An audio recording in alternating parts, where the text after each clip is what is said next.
150만원짜리 텐트가 80만원에도 안 팔립니다. 골프채 풀세트 100만원, 로드바이크 120만원에 내놔도 문의조차 없어요. 2년 전만 해도 줄 서서 사던 캠핑 용품들이 지금은 당근마켓에서 헐값 투매되고 있거든요. 캠핑, 골프, 스키, 자전거, 낚시, 대한민국 중산층이 즐기던 주말 취미들이 동시다발적으로 무너지고 있습니다. 왜 이런 일이 벌어진 건지 하나씩 들여다보겠습니다.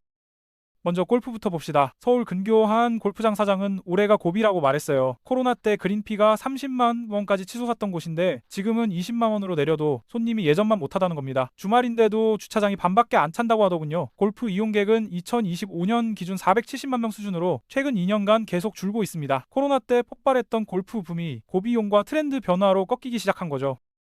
한 골프 해설위원은 이렇게 말했죠. 한 홀 치는데 만원이에요. 18홀 치면 그린피만 18만원이고 거기에 카트비 3만원, 캐디피 4만원 더하면 25만원입니다. 밥 먹고 나면 하루에 30만원이 사라지는 거거든요. 그런데 이 구조가 최근 완전히 무너졌습니다. 대기업들이 골프를 금지시키면서 분위기가 바뀐 거예요. 법인카드로 치던 사람들이 사라지니까 골프장은 갑자기 주요 고객층을 잃었습니다. 그런데 진짜 문제는 따로 있어요. 한국 골프는 법인카드로 버텨온 산업이거든요. 회사에서 손님 접대할 때 쓰는 돈이니까 비싸건 싸건 상관없었던 겁니다. 가까운 골프장에 모시고 가야 비즈니스에 도움이 되니까 돈을 아끼지 않았어요. 법인 무기명 회원이 많으면 금액 제한 없이 비싸게 받아도 된다는 얘기가 업계에 공공연히 돌았습니다. 거기에 결정타가 하나 더 있어요. 바로 베이비붐 세대의 대량 퇴직입니다. 1955년부터 1963년생까지 한국 경제 성장기를 이끌었던 740만 명이 2010년대부터 지금까지 줄줄이 회사를 떠났거든요. 이분들이 한국 골프 산업의 진짜 주역이었습니다. 평일 오전 10시 골프장 가보면 알 수 있어요. 60대 중반에서 70대 초반 남성들이 대부분이거든요.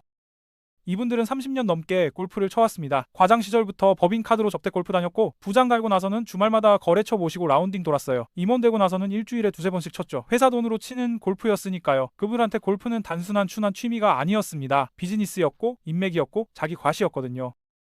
이번 주 금요일 골프 어때요? 한마디면 거래처와의 관계가 풀렸고 주말에 라운딩 한번 하시죠 하면 승진 경쟁에서 한 발 앞서갈 수 있었어요. 30년 동안 그렇게 살았는데 퇴직하고 나니 상황이 완전히 달라진 겁니다. 그런데 여기서 중요한 건 단순히 소득이 줄어서가 아니에요. 부동산 경기가 꺾이고 자산 가치가 예전만 못하니 가장 먼저 취미 유지비부터 칼질을 시작한 거거든요. 작년에 퇴직한 김 씨의 경우를 보면 현실이 명확해집니다. 회사 다닐 때는 한 달에 8번 정도 쳤어요. 법인카드로 다 해결됐으니까 신경 안 썼죠. 그런데 퇴직하고 나서 첫 달에 골프를 4번 쳤는데 통장 보고 깜짝 놀랐다고 해요. 120만 원이 빠져나간 거예요. 퇴직금 받아서 여유롭다고 생각했는데 이러다가 금방 바닥 나겠더라는 겁니다.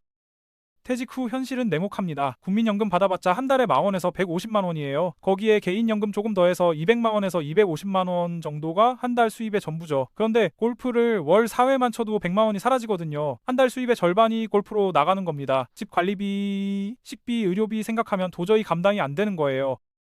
또 다른 퇴직자는 이렇게 말했습니다. 회사 다닐 때는 한 달에 두세 번씩 쳤어요. 많이 치는 건 아니었지만 그게 유일한 스트레스 해소였거든요. 골프장 가면 친구들도 만나고 운동도 되고 그런데 퇴직하고 나니 그것조차 사치가 됐다는 거예요. 한 번에 30만 원씩 나가는데 어떻게 치겠냐는 겁니다. 회사 돈으로 즐기던 호사가 끝난 뒤 내 지갑을 열어보니 취미가 아니라 짐이 되어버린 거죠. 골프채 세트는 창고에 처박혀 있고 골프화는 먼지 쌓이고 골프복은 옷장 구석에 걸려 있습니다. 중고로 팔려고 내놓아도 살 사람이 없어요. 똑같은 처지의 퇴직자들이 다 팔려고 내놓으니까 시장이 포화 상태거든요. 한 골프장 사장은 이렇게 말했어요. 베이비붐 세대 퇴직이 저희한테는 큰 타격입니다. 이분들이 평일 골프장을 상당 부분 채우던 분들인데 한 달에 8번 치던 분들이 이제 한 달에 한두 번밖에 안 온다는 겁니다.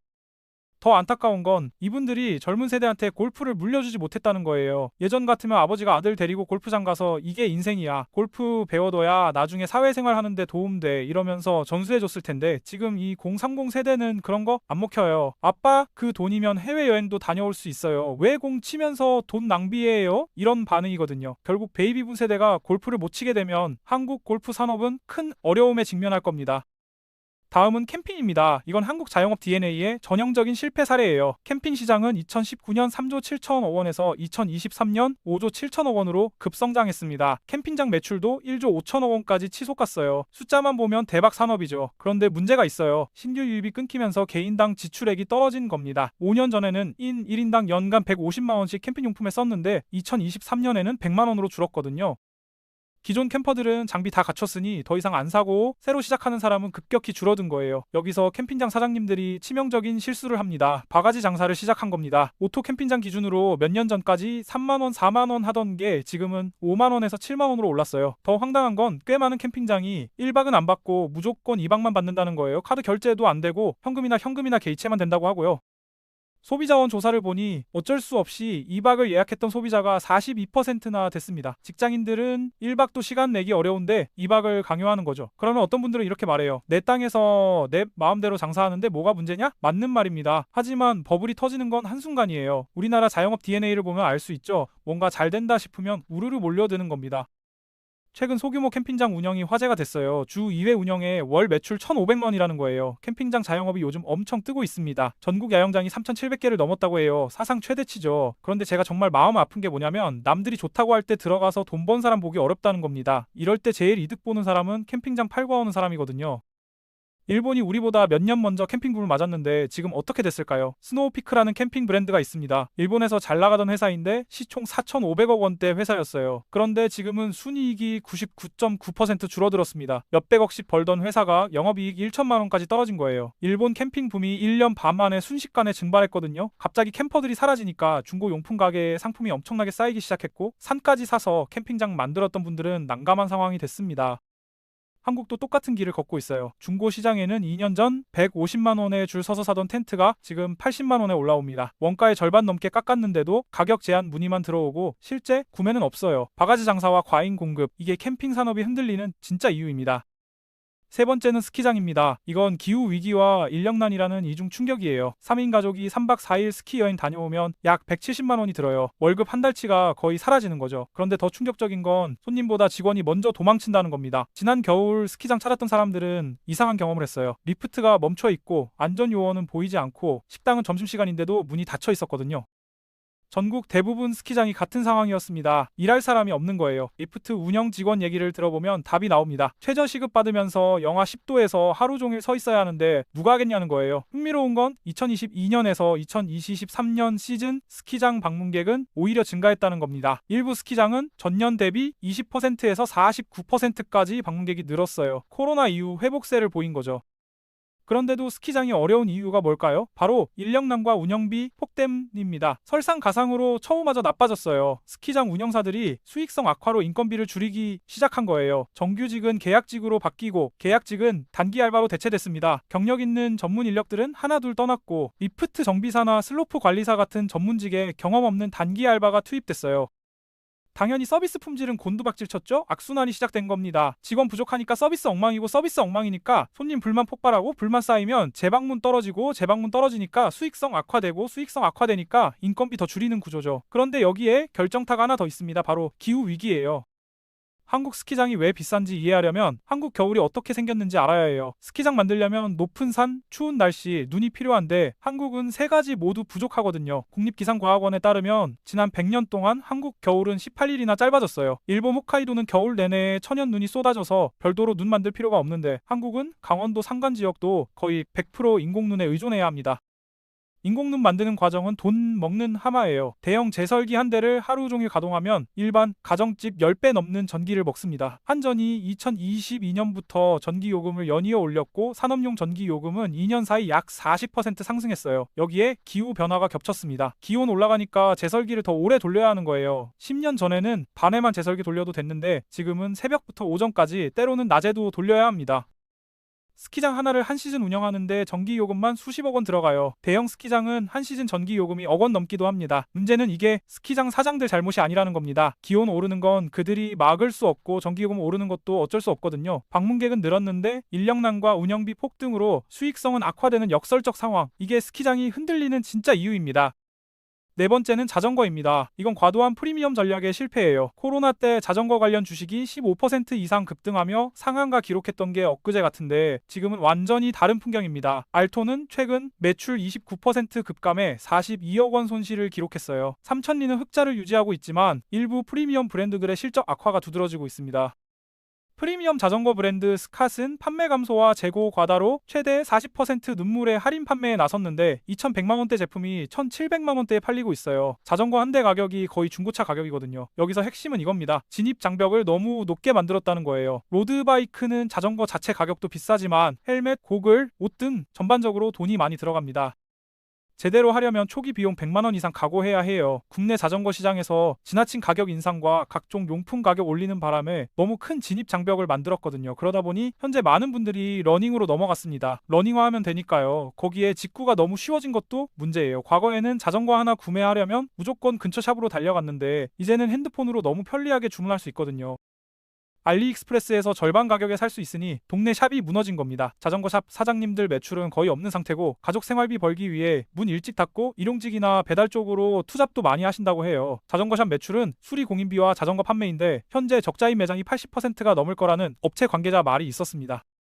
한강변 가보니 자전거 타는 분들이 확실히 줄긴 줄었더라고요. 로드바이크 타시는 분들 의견 보니 한번 라이딩하기 위해 준비 시간 너무 오래 걸리고 운동 후에도 마찬가지라고 합니다. 그러다 보니 음악 들으면서 한강 뛰는 게 가장 편하고 운동 많이 되니까 이탈하시는 분들 생긴다는 거예요. 과도한 프리미엄 전략, 이게 자전거 산업이 흔들리는 진짜 이유입니다. 다섯 번째는 낚시입니다. 이건 완전한 고령화와 세대 단절이에요. 경기도 어느 저수지 낚시터를 20년 운영하시는 사장님 이야기를 들어봤습니다. 한때는 주말이면 새벽 5시부터 자리 잡으려는 사람들로 북적였고 한 달 매출이 2천만 원 넘길 때도 있었대요. 지금은 주말에도 10명 오면 많이 온 거고 평일은 하루 종일 한 명도 안 올 때가 태반이래요. 한 달 매출이 300만 나오면 다행이고 전기세, 수도세, 관리비 내고 나면 남는 게 거의 없다고 합니다. 전체 낚시 인구는 2000년대 초 500만 명에서 2023년 720만 명으로 증가했지만 이건 바다 낚시와 루어 낚시가 늘어난 겁니다. 민물 낚시터는 급격히 줄어들고 있거든요. 그런데 더 큰 문제는 세대 구성입니다. 전체 낚시 인구 중에서 20대는 3%밖에 안 되고 30대도 8% 정도예요. 합쳐봤자 11%니까 10명 중 1명 정도만 젊은 사람이라는 얘기죠. 반면 50대 이상이 70%가 넘습니다. 완전히 고령화된 취미가 된 거예요. 실제로 한 대학생한테 낚시 가보겠냐고 물었더니 차라리 집에서 게임하는 게 낫죠 라는 대답이 나왔습니다. MZ세대에게 낚시는 지루함 그 자체예요. 쇼츠 15초에 도파민이 터지는 시대에 입질 하나 기다리며 5시간을 버티는 건 그들에겐 시간 대비 가성비가 최악인 거죠. 낚시터 입장료만 5만 원인데 거기다 미끼값, 기타 소모품까지 합치면 하루에 7만 원에서 10만 원은 기본입니다. 그 돈으로 PC방 가서 하루 종일 게임하고 맛있는 거 먹고 카페 가서 친구들이랑 수다 떨면 훨씬 더 즐겁다는 겁니다. 5시간 앉아서 물고기 한 마리 못 잡는 것보다 5시간 동안 게임 10판 하는 게 훨씬 효율적이라는 거죠. 여기에 동물권 인식의 변화도 한몫합니다. 낚시는 동물 학대라는 인식이 퍼지고 있거든요. 물고기 입에 바늘 꽂아서 끌어내는 게 잔인하다는 겁니다. 비건이나 동물권에 관심 있는 젊은이들이 늘어나면서 이런 시각이 확산되고 있어요. 세대 간 단절도 심각합니다. 예전에는 아버지가 아들 데리고 낚시 가는 게 흔했는데 지금은 그런 게 없어요. 아버지가 주말에 낚시 갈래 하면 보통 아들들은 싫어요. 친구들 만날 거예요 라고 거부합니다. 이렇게 세대 간 전승이 끊기면서 낚시 문화가 소멸 위기에 처한 겁니다. 그렇다면 이 5가지를 관통하는 공통점은 뭘까요? 2030 세대가 아예 안 한다는 겁니다. 골프장 평일 이용객 평균 연령 65세, 캠핑장 주거계층 40대 이상, 낚시 인구 70%가 50대 이상이에요. 젊은 사람이 없는 겁니다. 왜일까요? 한마디로 가성비가 안 나오거든요. 골프 한 번에 30만 원이면 동남 항공값이고 캠핑 2박에 15만 원이면 깔끔한 호텔에서 자는 게 낫고 낚시터에서 5시간 앉아있을 시간에 PC방 가면 훨씬 재밌습니다. 라이프스타일 자체가 바뀐 거예요. 결국 양극화가 심해질 겁니다. 해운대 골프장 연회비 1억 원, 1박에 50만 원짜리 프리미엄 캠핑장, 해외 원정 스키 투어, 이런 시장은 오히려 성장하고 있습니다. 부유층은 여전히 치고 캠피고 핑 가고 스키하거든요. 문제는 적당히 즐기던 중산층입니다. 이분들이 하나둘 떨어져 나가고 있어요. 캠핑장도 마찬가지입니다. 1박에 7만 원, 8만 원 받으면서 2박 강요하는 곳들은 결국 빈 객실만 남고 폐업할 거예요. 그때 가서 후회해도 늦습니다. 이미 고객은 떠났으니까요. 스키장은 더 심각합니다. 기후변화로 운영 일수는 줄어들고 전기요금은 오르고 직원은 구할 수 없는데 손님들은 일본으로 가버립니다. 비슷한 돈이면 홋카이도 가서 천연 파우더 스노 타는 게 낫다는 거죠.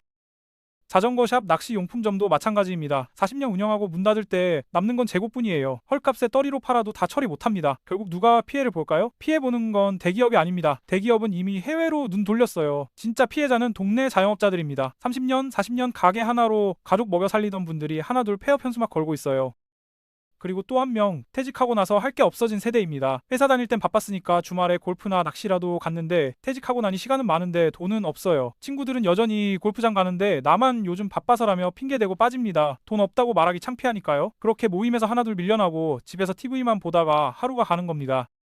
한 심리상담사는 이렇게 말했습니다. 퇴직 후 우울증 환자 중 상당수가 사회적 단절과 관련 있어요. 취미 상실은 단순히 여가 상실이 아니라 인간관계 상실로 이어지거든요. 이건 단순히 산업 하나가 무너지는 물 아닙니다. 한국 중산층의 삶의 질이 무너지고 있다는 신호예요. 10년 후, 20년 후를 생각해 봅시다. 지금 골프장 평일을 채우는 70대들이 80대가 되면 체력적으로 못 칩니다. 그 자리를 누가 채울까요? 지금 50대, 60대 중에 골프 치는 사람이 얼마나 될까요? 결국 평일 골프장은 텅텅 비게 됩니다. 그러면 골프장은 두 가지 선택지밖에 없어요. 가격을 확 내리거나 문을 닫거나 캠핑장도 마찬가지입니다. 지금 바가지 장사하면서 2박 강요하고 7만 원, 8만 원 받는 곳들 5년 후에도 살아남아 있을까요? 손님들은 이미 학습했습니다. 캠핑 가느니 펜션 가는 게 낫다고요? 한번 등 돌린 고객은 다시 안 돌아옵니다. 그때 가서 가격 내리고 일 박도 받겠다고 해도 소용없어요. 스키장은 더 심각합니다. 전국 스키장 18곳 중에 3곳이 이미 문 닫았습니다. 앞으로 2곳에서 3곳이 더 폐업을 고려 중이라는 얘기가 나오고 있어요. 그러면 남은 스키장들은 어떻게 될까요? 독과점 시장이 되는 겁니다. 경쟁 없으니까 가격은 더 오르고 서비스는 더 나빠지죠. 여기서 진짜 질문을 던져야 합니다. 이게 산업의 문제일까요? 아니면 우리 사회의 문제일까요? 한국 중산층이 30년 동안 즐겨온 취미들이 동시에 무너지고 있다는 건 단순히 유행이 바뀐 게 아닙니다. 중산층 자체가 무너지고 있다는 신호예요. 10년 전만 해도 달랐습니다. 직장 다니는 가장이면 한 달에 한두 번 골프 치고 여름 휴가 때 가족이랑 캠핑 가고 겨울엔 스키장 다녀올 여유가 있었어요. 부자는 아니지만 이 정도는 할 수 있다는 자부심이 있었던 거죠. 그게 중산층이었습니다. 그런데 지금은요? 물가는 치솟고 월급은 제자리인데 살기 좋은 곳에 집값은 천정부지로 올랐고 자녀 교육비와 노후 준비까지 생각하면 레저는 제일 먼저 포기해야 하는 사치가 됐습니다. 젊은 세대는 아예 시작도 못하고 지금 일하는 30대, 40대 세대도 부담스러워서 줄이고 있어요. 한 달에 한두 번 치던 골프도 이제는 1년에 한두 번으로 줄었고 그러다 보니 모임에서도 자연스럽게 밀려납니다. 퇴직하면 더 심각합니다. 연금 받아봤자 생활비로 다 나가는데 취미생활은 꿈도 못 꿔요. 관리비, 통신비, 의료비 빠지면 남는 게 별로 없거든요. 이 상황에서 골프를 칩니까? 캠핑을 갑니까? 못 갑니다. 친구들 만나서 밥 한 끼 먹는 것도 부담스러운 게 현실이에요. 중간이 사라진 겁니다. 부자들만 하는 초고가 시장과 아무도 안 하는 텅 빈 대중시장 둘만 남았어요. MZ는 떠났고 중산층은 거덜났습니다. 우리가 알던 적당한 여유는 사라지고 있습니다.